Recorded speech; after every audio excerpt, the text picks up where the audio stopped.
jangan lupa lo ya. Loh, Ya. sibuk banget sih. Ini Iya buka dong. dulu acaranya. Enggak, aku kan mau bikin show. Bikin show apa sih? Ya biasalah menghibur orang ya, cuma ngundang mungkin antara 1.000 sampai 10.000 aja lah dikit. Dikit 10.000 baik-baik loh sekarang kalau bikin acara melanggar Maksudnya? protokol kesehatan. Sekarang lagi Ya kan Rame yang penting nih. hati-hati. Ya, rame kenapa? kepala daerah lagi dipanggil-panggil. Saya kan kepala keluarga, bukan kepala daerah. Aman. Oh, enggak, Tapi enggak ya? keluarga saya di daerah. Ya? Tuh, jadi kan Bisa kepala jadi ya. keluarga di daerah, jadi kepala daerah aja. Oh, saya batalin masa? Batalin nanti kena loh. Yaudah, ntar ya. Dipanggil. Nah, Kita obrolin dulu deh. Iya, daripada bingung nih sebenarnya sanksi apa sih yang bisa dijerat ke kepala daerah yang katanya melanggar protokol kesehatan. Kita ngobrol di Ya. sini sama orang-orang luar biasa nih. Sudah hadir di kanan saya, Bung Junimat Girsang, ini politisi dari PDI Perjuangan. Selamat malam. Sehat, Bung. Indonesia Sehat ya? sehat untuk Semuanya. TV One. Wah. Nah, di sebelah kiri saya sudah ada Bung Refli Harun, pakar hukum tata negara. Selamat malam, Bung Refli. Ini acara serius kan ini kan? Serius dong. Jangan melihat saya. Karena ada calon tuh ini serius banget nih, Saya Bang. itu sebenarnya bukan nggak serius, tapi saya itu santai. Tapi serius tetap. Tapi mukanya serius tuh muka. Oh, melawai itu Mukanya pekerjaan kencang terus serius. tapi. Ya. Dan juga hadir Bung Idris Ahmad, Ketua Fraksi dari PSI DPRD DKI Jakarta. Ya, assalamualaikum, selamat malam semuanya. Waalaikumsalam. Malam. Ini yang katanya mau interpelasi nanti nih. Nah, nanti. kita Nah, ngobrol. di sebelah sini ada kursi kosong yang Nah, saya siapkan, tapi datang harusnya- orangnya. harusnya. Untuk Bung Fadlizon. Atau saya duduk situ gimana? Suaranya harus sama tapi ya. Bung Fadlizon dari politisi Partai Gerindra, kita masih menunggu, katanya udah deket bentar lagi. Mudah-mudahan. Ya. Jadi apa yang mau disampaikan? Ini kita lihat dulu nih apa yang akan disampaikan Pak Gubernur Anies. Oke. Ini dia. Secara proaktif mengingatkan tentang ketentuan yang ada. Jadi kalau kemarin Wali Kota Jakarta Pusat mengirimkan surat mengingatkan bahwa ada ketentuan yang harus ditaati dalam kegiatan-kegiatan. Anda boleh cek wilayah mana di Indonesia yang melakukan pengiriman surat mengingatkan secara proaktif bila terjadi potensi pengumpulan. Anda lihat pilkada di seluruh Indonesia sedang berlangsung. Adakah surat mengingatkan penyelenggara tentang pentingnya mentaati protokol kesehatan? Tuh. Nah, itu yang Sudah disampaikan Pak diingatkan. Anies. Ya, ada pentingnya protokol kesehatan sudah diingatkan. Pilkada-pilkada juga banyak tuh katanya kan. Nah, itu yang disampaikan Pak Anies. Kita juga harus tahu yang disampaikan Pak Polisi. Oke, silakan. Ini Mana, kita mana. lihat. Penyidik dalam perkara pelanggaran protokol kesehatan atas diselenggarakannya acara resepsi pernikahan putri dari HRS. Jadi ini penyidik sudah mengirimkan surat klarifikasi ya kepada Biro Hukum DKI dan Gubernur DKI. Dan ini rencana akan kita lakukan klarifikasi dengan dugaan tindak pidana pasal 95 Undang-Undang Republik Indonesia nomor 6 tahun 2018 tentang karantina kesehatan. Nah, Tuh. itu. Udah kita dengar ya tadi ya. Ini yang menarik saya bilang tadi kan Pak Argo bilang udah kirim surat untuk klarifikasi. Iya. Tapi ada kalimat berikutnya, dugaan tindak pidana pelanggaran karantina kesehatan. Nah. Pertanyaannya, Kita tanyakan ke Bung Refli nih. Bung Refli, Oh iya dong. Gimana? Saya mau buka pasal 95 itu isinya apa? Ah, itu yang setelah 94 kalau nggak salah. Pasal 95. oke. Sebelum Bung Refli jawab, saya boleh invite dulu Bung Oh, Fadli. iya, ini sudah hadir. Ini sudah hadir. Boleh maskernya dibuka, Pak? Oh iya. Ya, Iya. ini jaraknya aman soalnya ya. Nanti dibikin kerumunan. Nah, kita Oke. cuma 4 orang. Bung Refli, tadi lanjutin ya karena Bung Fadli baru duduk. Tepat nggak tuh? Tadi dijerat dengan pidana katanya, unsur pelanggaran karantina. Dugaan. Saya mendengarkan kemarin 93 ya.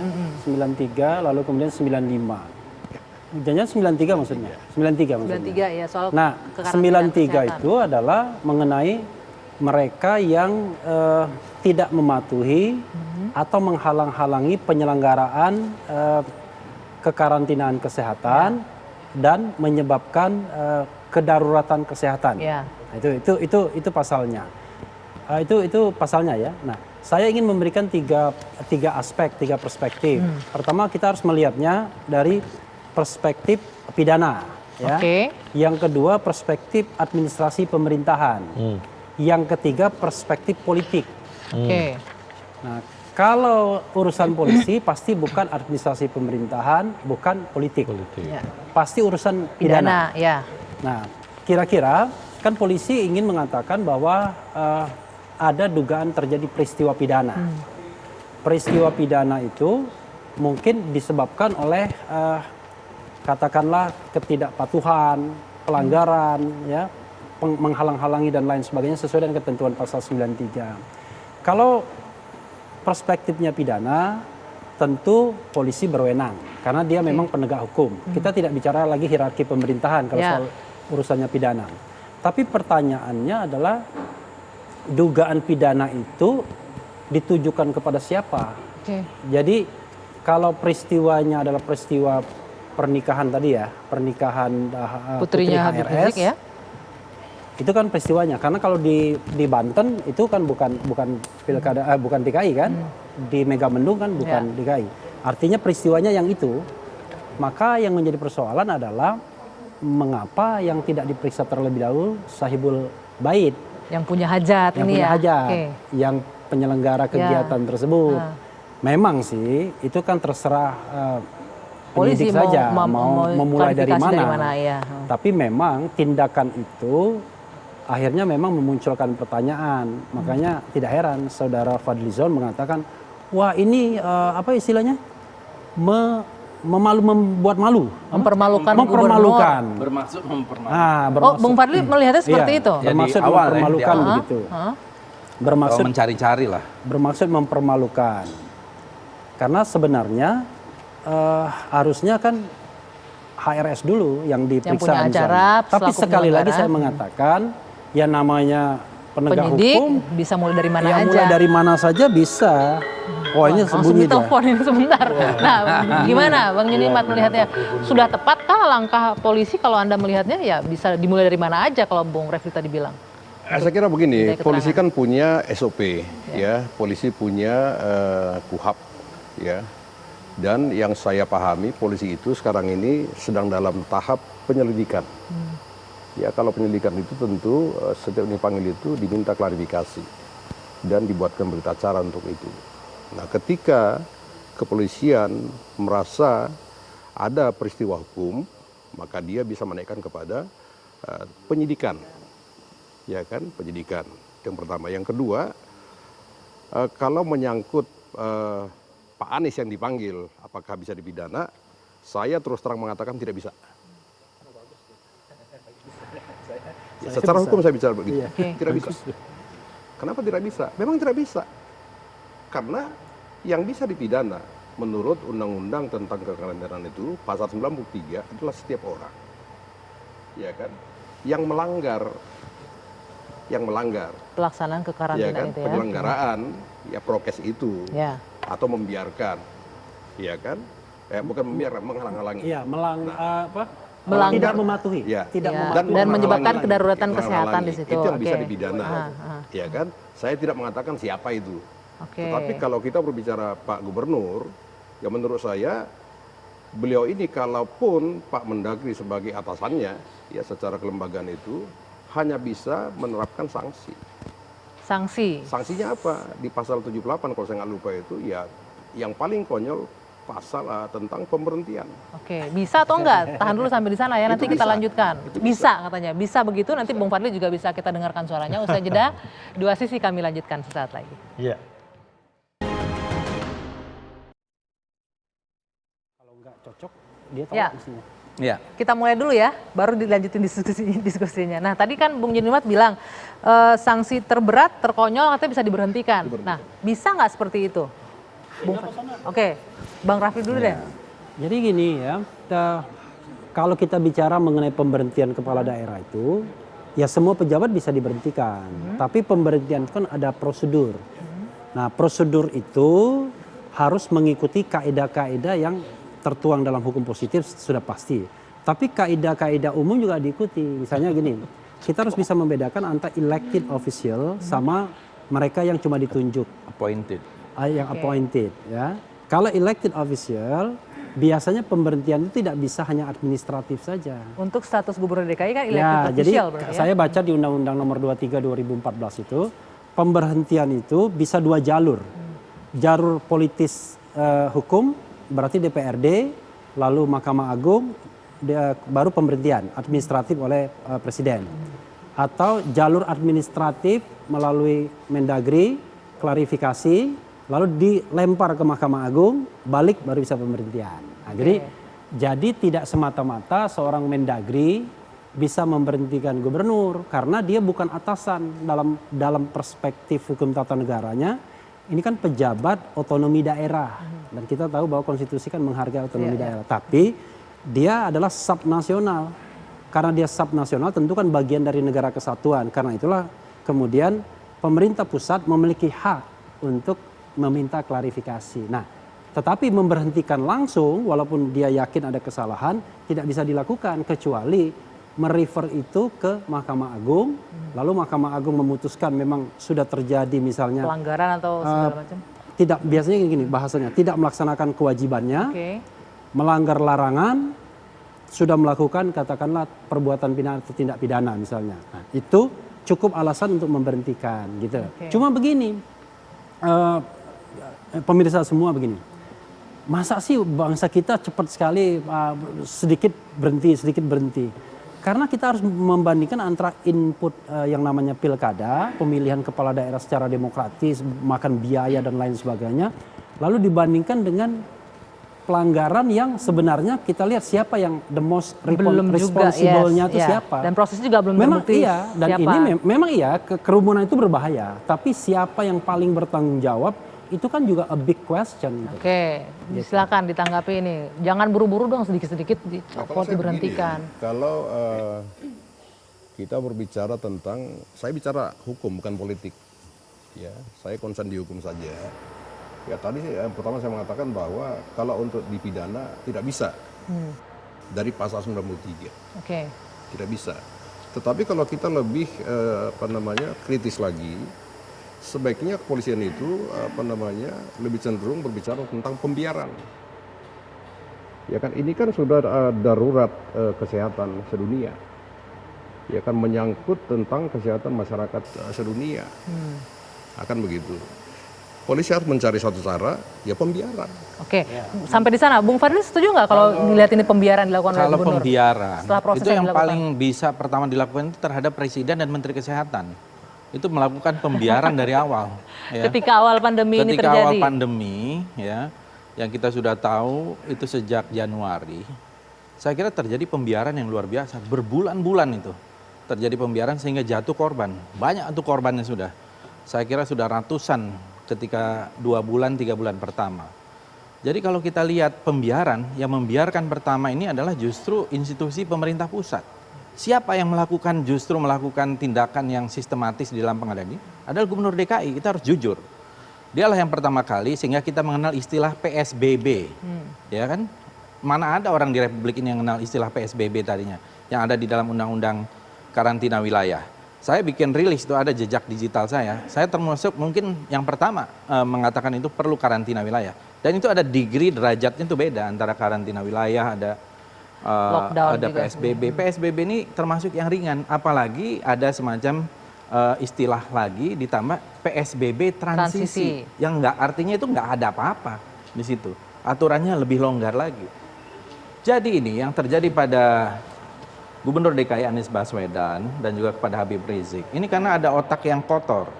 Mereka tidak suka kepada 2 orang ini, ya. Otak kotor ini siapa? Ya, adalah yang mereka kemudian merekayasa bagaimana supaya ini dijatuhkan, diberhentikan, dicari-cari kesalahan-kesalahannya.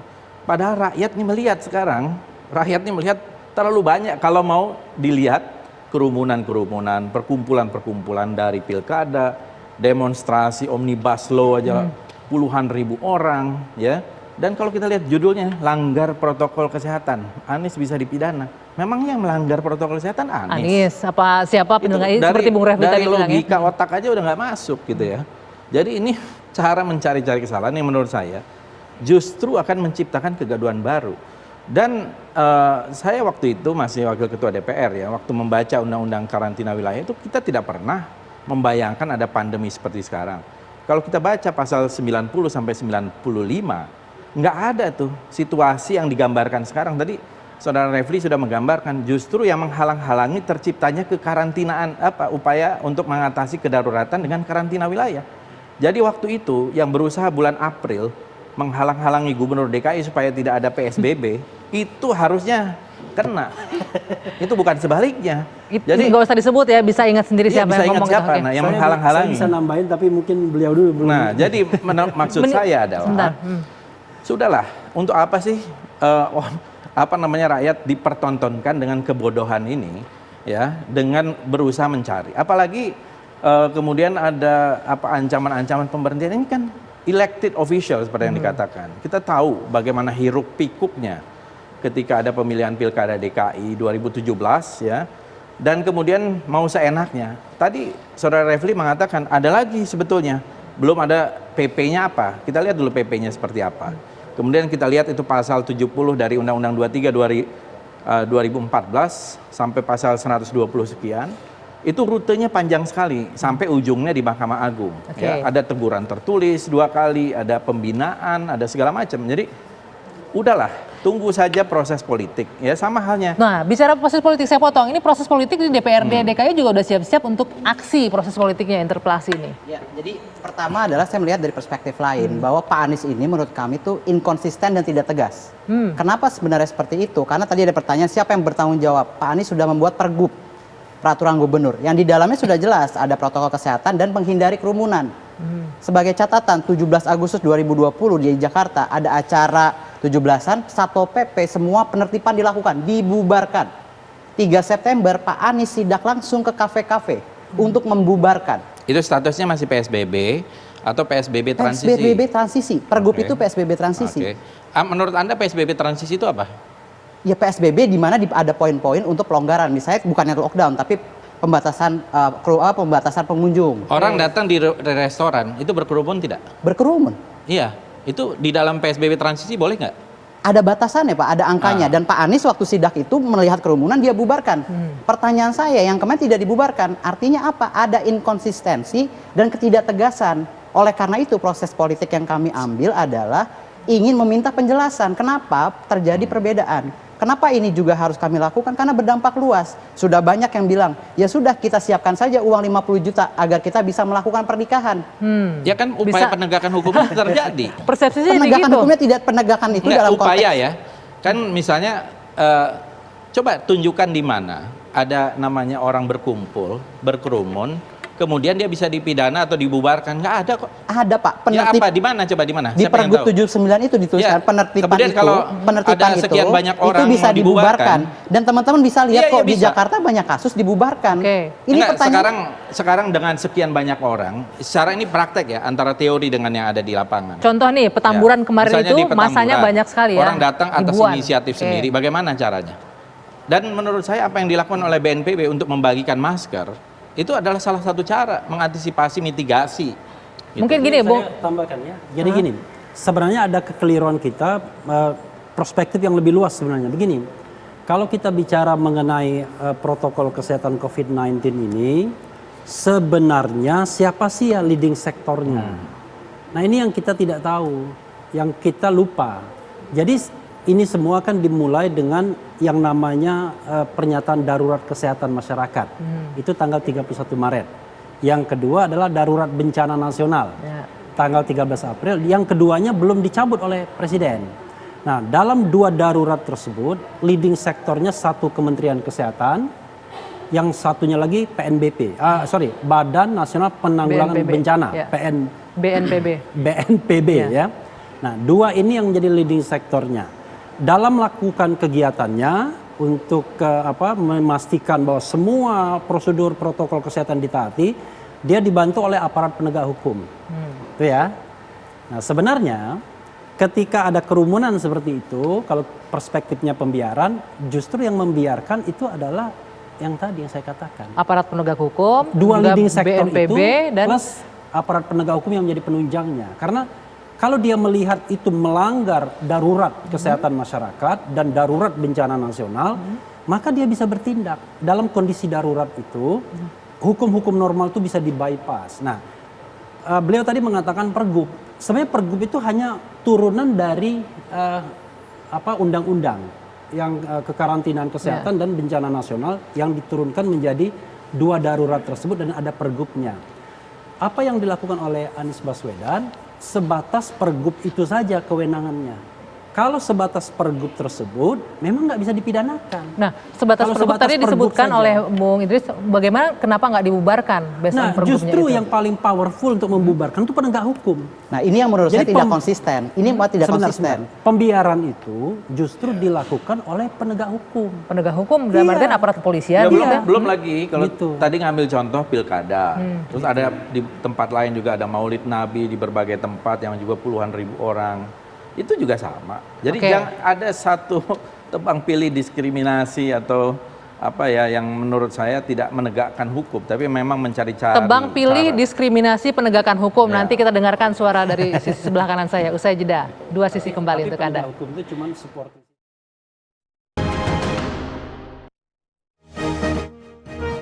Ya, kita lanjutkan lagi. Tadi terputus omongannya. Ini kayaknya terkesan tebang pilih penegakan hukum. Ya, gitu. saya merasa begini ya. Coba kita lihat pernyataan Pak Mahfud MD sebagai Menko.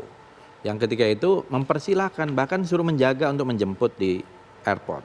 Di airport juga datang kerumunan dan banyak, ribuan, puluhan ribu, mungkin ratusan ribu. Itu tanggung jawab siapa? Kalau dibilang pembiaran, apakah Menteri Perhubungan, apakah Direktur Angkasa Pura, atau siapa? Kemudian tadi Pak Mahfud, terus kenapa kok yang disasar cuma nama Anies Baswedan atau Habib Rizik? Harusnya yang pertama dipanggil itu adalah Menteri Perhubungan, Menko Polhukam, ya mungkin Direktur AP, kemudian Gubernur di Banten, ya kemudian baru Jakarta. Ada urut-urutan gitu, kronologis. Mungkin ya kan? seksi karena Aniesnya, Bung Fadli. Nah, Ya. baru kemudian ke Jawa Barat gitu ya. Jadi cara berpikir orang itu ditantang di sini. Sementara era kita ini udah era media sosial, nggak bisa lagi pakai tekanan-tekanan security approach seperti dulu lagi gitu ya. Dan menurut saya pendekatan usang itu hanya membuat satu kegaduhan ya. Nanti pandeminya tidak akan berakhir juga, ekonomi juga makin hancur, ngutang terus dan sebagainya. Ini menurut saya tidak selesai. Kita kan ingin justru ada seorang ulama Habib Rizik pulang, harusnya dijadikan sebuah momentum udah persatuan. Ya, jangan ada lagi hal-hal yang aneh dan apa gitu. Tahan dulu sampai di sana, kita nggak masuk ke sananya. Iya, Katakan tadi penegakan hukumnya tebang Iya, pilih saya nih, kira kayak begini. kenapa nggak dipanggil juga yang Ini lain-lainnya? bukan masalah tebang pilih, ya kita harus fokus saja. Ini kan kita berbicara tentang Pak Anies, ya Pak Anies apakah bisa dipidana? Ya nggak bisa dong. Saya Itu di awal mengatakan saya- tidak bisa. Kalau pasal 93 tidak bisa. Setuju Iya nih, kan? jadi nggak dua Tidak sisi bisa. ntar nih. Kalau 93. Tetapi kalau kita melihat ke belakang, ada pergub. Status PSBB itu ada dalam pergub. Ya. Tentu jelas. maksud Enggak, dan- Bang. Sebentar. Tentu jelas maksud dan tujuannya. Kan begitu. Nah, gubernur harus mengawal status ini. Sampai kapanpun, sampai dicabut. Kan begitu. Nah, terlepas dari di sana ada kerumunan, di sini ada kerumunan, tapi kenapa kerumunan ini? Iya kan? Ini yang disorot mass media sekarang, disorot massa, disorot umum nasional. Kan begitu. Pertanyaan saya, ketika tanggal 14 akan ada acara di Tamburan. di Petamburan, tentu Pak Gubernur sudah tahu acara itu akan ramai. Kenapa demikian? Untuk menjemput beliau saja ribuan orang. Ya. Ya, mestinya sebagai seorang gubernur yang cerdas, yang punya pemikiran memang untuk Jadi Pak Anies Sebentar. cerdas. sebentar, yang untuk mencegah penularan, Oke. dia sudah harus melarang Jadi poinnya apa? Menurut Bung Junimat sengaja dibiarkan gitu? pembiaran. Maka polisi bisa masuk dari sana.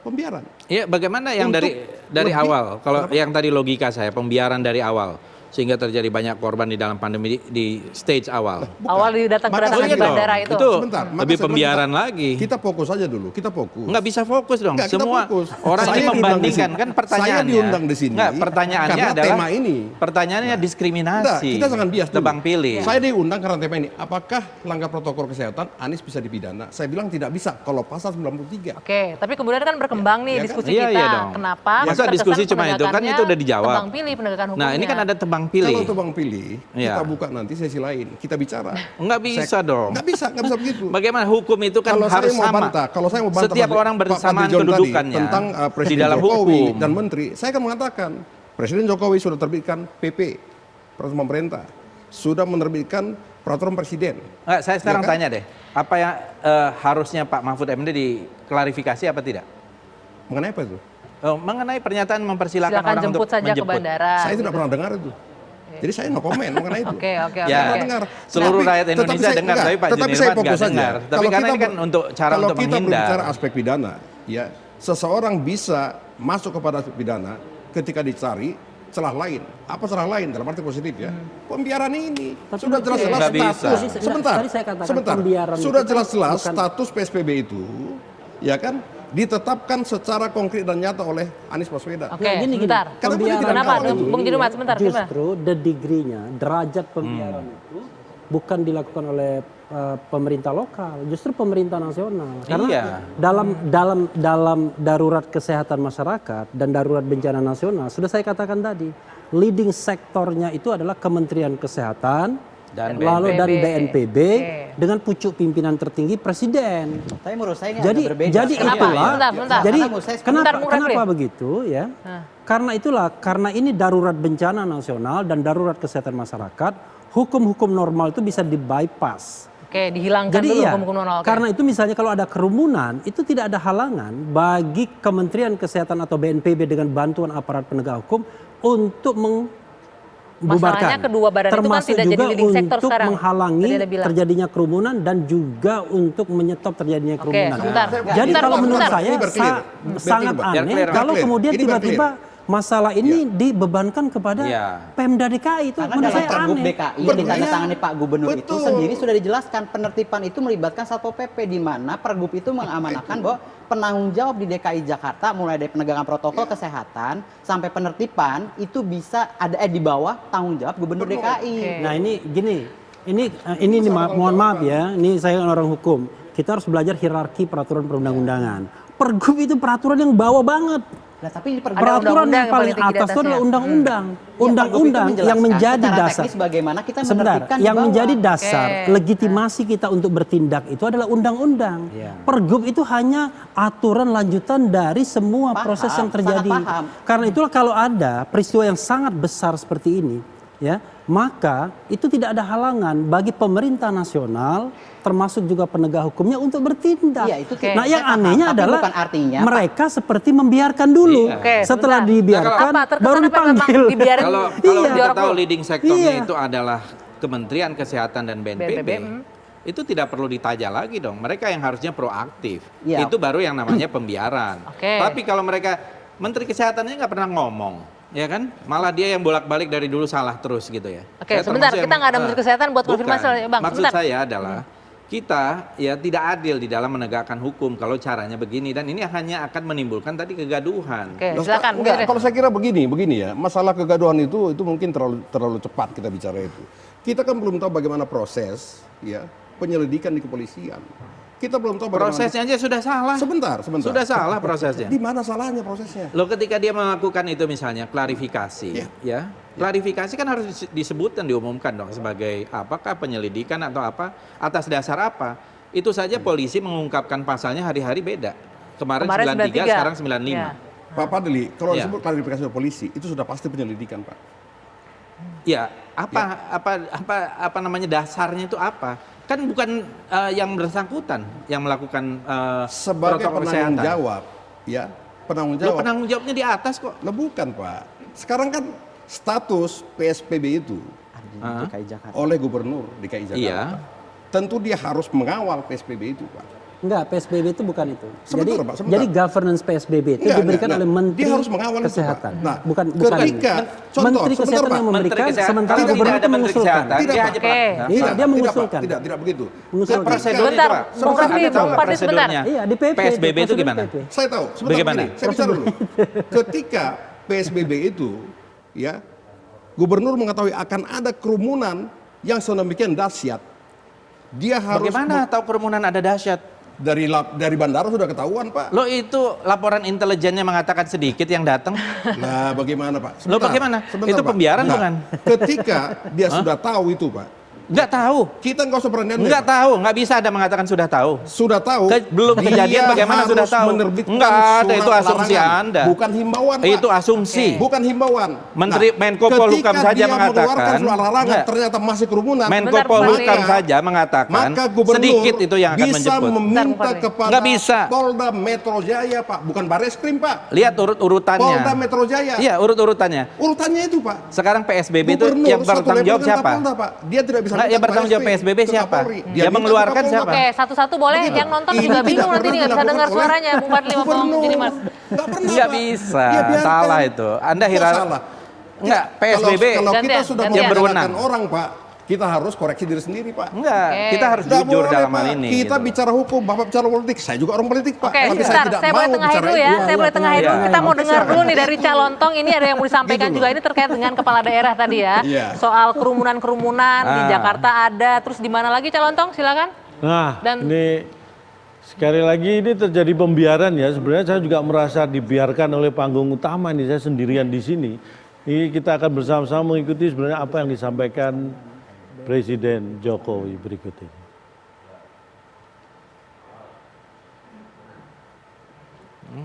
Ini dalam penanganan COVID, saya ingin tegaskan bahwa keselamatan rakyat adalah hukum tertinggi. Dan pada masa pandemi ini telah kita putuskan pembatasan-pembatasan sosial, termasuk di dalamnya adalah pembubaran kerumunan. Oleh sebab itu, penegakan disiplin untuk menjalankan protokol kesehatan harus terus dilakukan. Saya juga minta kepada Menteri Dalam Negeri untuk mengingatkan, kalau perlu menegur kepala daerah baik, gubernur, bupati, wali kota, untuk bisa memberikan contoh-contoh yang baik kepada masyarakat. Jangan malah ikut berkerumun. Sekali lagi, tugas pemerintah adalah mengambil tindakan hukum dan ketegasan aparat dalam mendisiplinkan masyarakat terhadap protokol kesehatan adalah keharusan. Ya, dengan apa yang disampaikan Presiden Jokowi, kemudian Menteri Dalam Negeri memberikan respon dengan cepat dengan instruksi yang seperti berikut ini, yaitu diteken instruksi dari Menteri Dalam Negeri bahwa soal kerumunan ancam kepala daerah bisa dicopot. Nah, ini berbicara masalah pandemi memang saya jadi teringat truk ya, bahwa kita harus selalu jaga jarak dan utamakan selamat. Karena keselamatan rakyat adalah hukum tertinggi di masa seperti ini. Dan bicara copot-mencopot, sebenarnya jabatan itu sama dengan gigi ya. Gigi itu bisa copot secara alami, bisa memang harus terpaksa dicopot. Cuma bedanya kalau gigi kalau sudah dicopot tidak bisa dipasang lagi. Nah, bagaimana soal copot-mencopot ini? Biar panggung utama lagi yang membahasnya. Silakan Anggi. Cak Lontong ini dalam gigi dicopot paksa. Nanti kita akan bahas ya. Kita jeda dulu soal copot-mencopot ini. Sesaat lagi kami lanjutkan di Dua Sisi.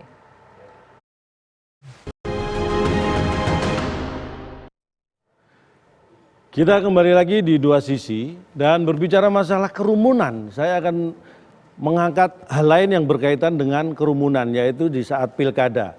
Ini dia. Nah, video viral konser deklarasi paslon pilkada di Gorontalo. Bagaimana aturannya? Nah, ini berkaitan kerumunan yang dengan pilkada ya, karena kerumunan banyak jenisnya. Salah satunya adalah kerumunan pilkada ini. Kalau dulu pilkada dan pilkab itu dibedakan. Pilkada itu katanya kalau sudah jadi lupa, kalau pilkab kalau lupa jadi. Nah, ini berkaitan dengan kerumunan pilkada, Polri mengatakan soal kerumunan Gibran saat daftar pilkada ada Bawaslu. Nah, kembali lagi. Sekarang kerumunan pilkada dan masalah pilkada menjadi sama karena pilkada kalau tidak taat protokol kesehatan akan melahirkan klaster baru. Tapi kalau pilkada tidak taat protokol akan terjadi kelahiran baru. Nah, itulah apa yang akan terjadi, silakan dibahas lagi. Lawakannya jadul, ketahuan nih angkatan berapa calon tong ini. Tapi ngomong-ngomong klaster baru, klaster pilkada tadi ya dibilang ya, itu kan pernyataannya ada Bawaslu. Nah ini juga sangat menggelitik nih, apakah kerumunan pilkada dengan kerumunan let's say orang yang terjadi di Petamburan, di Megabendung dan lain-lain itu beda? Yang satu melanggar protokol kesehatan, yang satu tidak melanggar protokol kesehatan berarti? Ya, jadi kadang-kadang orang tidak bisa membedakan antara pilkada yang harusnya ditindak oleh Bawaslu dengan kerumunan yang walaupun peristiwanya pilkada tetap bisa ditindak oleh aparat penegak hukum. Dan yang saya katakan tadi leading sektornya Kementerian Kesehatan dan BNPB. Jadi kalau misalnya ada peristiwa kerumunan, katakanlah kerumunan tersebut terkait dengan pendaftaran misalnya, pendaftaran calon. Porsi Bawaslu itu adalah menegakkan aturan PKPU dan undang-undang, peraturan Komisi Pemilihan Umum. Sepanjang misalnya ada protokol kesehatan di dalam PKPU atau undang-undang, itu yang dia bisa tegakkan. Misalnya, ya boleh tetapi cuma 50 orang misalnya. Nah, sanksinya adalah sanksi administratif. Misalnya durasi kampanyenya dikurangi, itu seperti itu. Tapi di luar itu, misalnya katakanlah ada perspektif pidananya, dan pidana itu kan misalnya pasal 93, penegak hukum bisa langsung bertindak. Jadi sebenarnya kalau dilihat ada kerumunan pilkada, bukan berarti itu sah semuanya, enggak. Dia cuma sah dalam perspektif PKPU dan undang-undang pilkada, dan undang-undang pilkada kan enggak mengatur banyak. Tetapi dia tidak sah dalam perspektif undang-undang lain. Nah, polisi atau penegak hukum bisa masuk dari penegakan undang-undang yang lain, bukan undang-undang pilkadanya. Jadi walaupun peristiwanya resmi, bukan berarti bisa seenaknya. Oke, tapi faktanya yang dipakai tetap itu urusannya Bawaslu. Ya, ketika ada pelanggaran pilkada, Bawaslu katanya tidak ada pelanggaran protokol kesehatan di situ. Dengan mengatakan ya karena itu ada undang-undangnya berbeda dan sebagainya. Ini kan misleading ya di dalam penerapan undang-undang itu. Jadi seharusnya tadi saya kira Pak Refli sudah sangat clear menjelaskan bahwa itu tidak bisa dipisahkan, terutama terkait dengan protokol kesehatan. Dan aturan main protokol kesehatan, institusi-institusi yang ada di situ kan campur aduk. Saya kira juga Menteri Kesehatan nggak tahu tuh kewenangannya itu sebenarnya sangat besar, tapi tidak pernah nongol gitu ya. Nah ini menurut saya membuat kekacauan di mana-mana sambil inisiatif. Jadi institution itu tidak jelas. Harusnya getting institution right. Protokol mitigasi bencana COVID ini dari awal tuh sudah jelas hierarkinya siapa yang paling bertanggung jawab. Boleh ditahan dulu, saya pengen mendengar dari sebelah sini, tapi jeda dulu karena ada yang mau lewat. Kami akan kembali sesaat lagi. Oke, kita lanjutkan tadi yang terpotong Bu Junimat. Mas Idris, ini lalu bagaimana pertanyaannya penegakan hukum untuk pelanggaran protokol kesehatan di ajang pilkada? Jadi begini, kebetulan saya di Komisi 2, ya, masalah pilkada ini adalah masalah yang betul-betul konsen untuk bagaimana caranya supaya pilkada berjalan mantap tanpa ada penularan. Tapi apakah mungkin kita lihat pilkada kerumunannya juga luar biasa loh? Nggak bisa, karena di PKPU nomor 13 ya revisi itu tahun 2020 sudah jelas menyatakan bahwa maksimal 30 orang dengan prokes. Nah pertanyaan siapa yang mengawasi prokes? Mengawasi prokes itulah Bawaslu dan kepolisian. Ini sudah jelas. Dan di dapil saya itu jelas kok. Selama ada kampanye di sana semua dengan prokes dan polisi siap di tempat. Nah kalau disebutkan tidak akan ada klaster baru, saya tidak mengatakan iya atau tidak. Tetapi fakta itu mengatakan bahwa dengan PKPU itu semua dijalankan secara konsisten. Jadi kuncinya itu konsisten. Ketika dia mengeluarkan peraturan, dia harus konsisten yang mengawal peraturan itu.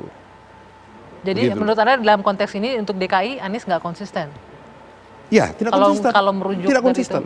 Tidak konsisten. Nah, terbukti PKPU secara konsisten dijalankan oleh KPU dan Bawaslu. Nah, benar nggak seperti itu faktanya? Bukan kalau Anda melihat pilkada yang katanya hanya dibatasi 50 orang, 30 maksimal orang. 50 orang. Itu teorinya begitu. Dalam prakteknya mana ada yang seperti itu.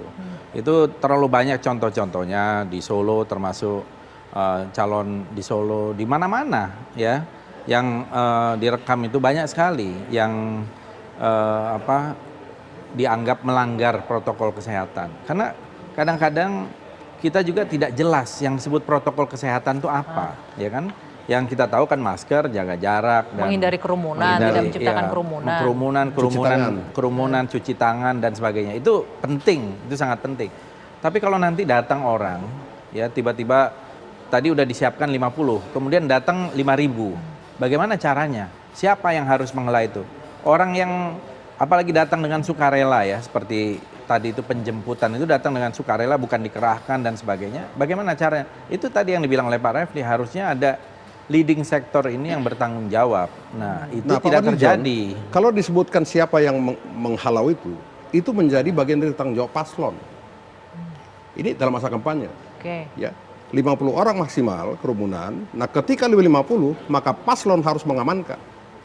Tidak boleh lebih 50. Oke, dari konteks paslonnya. Nah, untuk Paslon. kepala daerahnya yang di mana pilkada itu diadakan di sana, kerumunan diadakan di Tetap situ. bertanggung jawab. Oke. Kepala daerah di sana. Tetap bertanggung jawab. Nah, jadi yang terjadi kemarin-kemarin gimana dong? Yang mana? Harusnya diusut dong. Kalau yang Harus di Solo, dipanggil juga berarti. kalau yang di Solo itu, menurut saya itu belum dalam rangka kampanye, pendaftaran ke KPU. Enggak, konteksnya Oh, jadi kalau kerumunannya. pendaftaran di KPU konteksnya boleh? kerumunannya, pelanggaran protokol kesehatannya. Lah bukan, kita kan bicara pilkada, Mbak. Kita bicara Iya, pilkada. Iya, kan ada Artinya protokol Kita kesehatan bicara juga di situ. kampanye. Iya. Maka muncullah PKPU revisi nomor 13 tahun 2020. Muncul terakhir ini. Ya, artinya itu bukan yang namanya daftar belum kampanye, daftar itu bukan tahapan dari pilkada gitu. Tahapan pilkada, Nah, tahapan pilkada. Jadi boleh ya. Nah, tapi kan tadi pertanyaan, apakah klaster baru dalam masa kampanye? Kan begitu pertanyaan. Setelah PKPU Enggak, 13. apakah ada klaster Bang. kerumunan itu, ada protokol kesehatan juga yang dilanggar ketika ada kerumunan orang, tidak pakai Pada prinsipnya masker. menurut saya, Sesuai PKPU 13 sudah tidak ada. intinya setiap daerah itu punya aturan. Oke. Tadi saya singgung bahwa DKI punya pergub yang sudah mengatur setengah dari kapasitas, jarak 1,5 meter, dan ada pemeriksaan rutin. Artinya apa? Artinya memang ada harus ada proses pengawasan dan penegakan. Nah, kalau kita berkaca dalam kasus DKI, kesimpulan akhirnya adalah kepala daerah inkonsisten dan tidak tegas dalam penegakan aturan yang dia buat sendiri. Perkara pilkada ataupun kerumunan lain kan sebenarnya kita memperkecil potensi penularan. Mau kerumunan 2 orang, 4 orang seperti ini pun masih bisa terjadi proses penularan. Tapi poin pentingnya adalah kepala daerah harus menegakkan aturan. Dan oleh karena itu, kalau saya bicara sebagai DPRD DKI, kami punya hak untuk meminta penjelasan secara jelas dan tuntas terhadap gubernur, kepala daerah terhadap penegakan aturan tersebut. Oke, baik, kita akan tunggu interpelasinya jadi apa enggak dan juga bagaimana proses untuk pemanggilan verifikasi. Sudah habis waktunya, kita akhiri 2 sisi. Terima kasih sekali Bapak-Bapak sudah hadir. Kami lanjutkan pekan depan, 2 sisi kembali untuk Anda minggu depan.